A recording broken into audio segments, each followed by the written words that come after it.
Nakipag-trash talkan si Luka Doncic, angas na angas itong si PJ Washington sa OKC Thunder. Damay pati ang referee na bad trip si Luka Doncic sa nangyari sa crunch time. Nilabasan ng dila ni SGA. Alley-oop dunk ni Chet Holmgren sa pagsisimula ng Game 4 sa pagitan ng Dallas at OKC series. Yun nga lang, natambakan sila kagad dahil kay Luka Doncic at sa pick and roll ng Mavs. Daniel Gafford, dalawang magkasunod na slam dunk mula sa assist ni Kyrie Irving. Solid din ang depensa ng home team, supal pa lang inabot ni Josh Giddey kay Derrick Jones Jr. Early 8-point lead by the Dallas Mavericks 14-6. Solid ang nilalaro ngayon ng mga role players ng Dallas Mavericks. Back-to-back 3-pointers mula kay Derrick Jones Jr. at PJ Washington. Well, sa first quarter nagtala ng 6 points sa SGA. Kulang yan para tapatan ng opensa ng Dallas Mavericks. They need more aggression mula dito kay Shai Gilgeous-Alexander. Isa sa disadvantage ng OKC Thunder ay wala silang backup big man na pantapat kay Daniel Gafford at Dereck Lively. Nakuha na ni Coach Jason Kidd ang tamang rotation ng kanyang mga players, kaya naman eto hirap ang OKC Thunder 30-20 end of first quarter. Nakadalawang supalpal na si Daniel Gafford. Di pa kumakana niyan si Kyrie Irving, 0-for-2 sa field pero may 4 assists naman si Uncle Drew. Second quarter, kinuyog sa ilalim si Luka Doncic, 4 ang nakabantay. Wide open naman sa corner si Tim Hardaway Jr., 3-pointer for Dallas. Nakasagot pa si Chet Holmgren, tough fadeaway baseline. In control ang Dallas Mavericks, PJ Washington sa corner, tiningnan pa ang bench ng OKC Thunder. Point guard mode na si Kyrie Irving, napakagandang assist na naman kay Dereck Lively. Eto na naman ang inside defense ng Dallas Mavericks, Daniel Gafford, good defense without fouling. Kahit si Coach Mark Daigneault, mga idol, ang Coach of the Year, na sa initial attack pa lang dapat mag-collapse na ang depensa ng Dallas, pero hindi yon ang nangyayari. Tingnan nyo naman tong help defense sa ilalim ng Cavs, talagang hindi makalusot ang kanilang mga atake. Pressure na pang Game 7 ang ginagawa dito ng Mavericks, mga idol. Daniel Gafford, another dunk mula na naman sa assist ni Kyrie Irving. At eto, fast break mula na naman sa assist ni Kyrie Irving, not a clean dunk pero counted yung basket, niluwa lang ng ring. 4-minute mark ng second quarter, SGA, eto pa lamang ang kanyang first 2-point field goal sa quarter na to. And Kyrie Irving, unang puntos pa lang din naman ito sa Game 4. Last 2 minutes, dino-double team na rin nila si Kyrie Irving pero nagawan pa rin ang paraan niya ni Uncle Drew at nauwi sa 3-pointer ni PJ Washington. Pailing-iling na si Josh Giddey.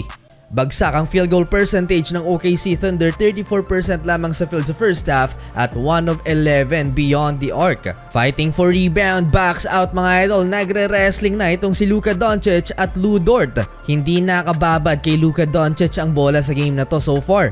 Last 1 minute bago ang halftime, Kyrie Irving step back 3-pointer. SGA naman, dinadala na lang sa sipag ang laro dahil sa matinding depensa ng Dallas Mavericks. Tough shot, hindi naabot ni Dereck Lively II. Sumagot ng 3-pointer si Luka Doncic at sa last play, mga idol, easy dunk na sana for Chet Holmgren pero supalpal pa. Lots of contact pero no call. 54-43, lamang ng 11 points ang Dallas Mavericks. Third quarter, kumo-collapse pa rin ang depensa ng OKC kay Kyrie Irving. Libre na naman sa wing itong si PJ Washington, easy 3-pointer. Anyari kay Josh Giddey, hindi na starting 5 sa second half, ibinangkuna ni Coach Mark Daigneault. Buhat mood na si Shai Gilgeous-Alexander pero no easy basket para sa OKC superstar. Leading scorer, mga idol, ng Dallas si PJ Washington, so far 20 points na at nalibre na naman sa corner, iniwan ni Chet Holmgren. Dumidikit na ang OKC Thunder sa Dallas Mavericks. Kyrie Irving, pangatlong field goal pa lamang ito ni Uncle Drew dahil sa pressure defense ng OKC. Buhat malala ni SGA ang visiting team, 4-point game, 69-65.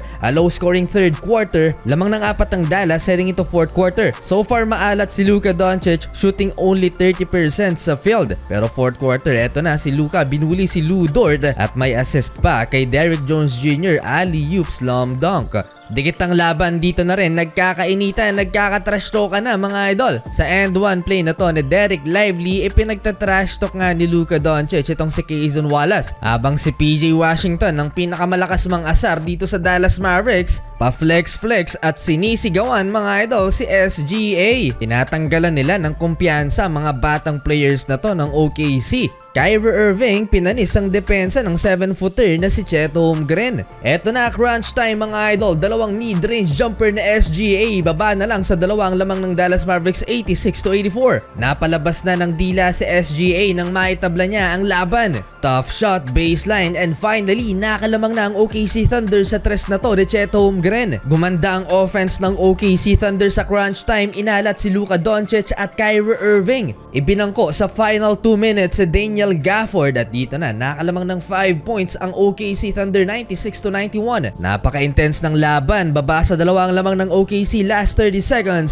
dahil sa alley-oop dunk na to ni Derek Jones Jr. Last 12 seconds nagmintis ng dagger jump shot si SGA. Chance to tie the game, nasa free throw line si Luka Doncic, nagmintis ang isa sa free throw. Na bad trip doon si Luka. Struggle sa free throw ang Dallas Mavericks mga idol, nagmintis rin ang isa si PJ Washington. Hindi na nakasigaw pa si PJ sa huli mga idol, panalo ang OKC Thunder, tabla na ang series 2-2.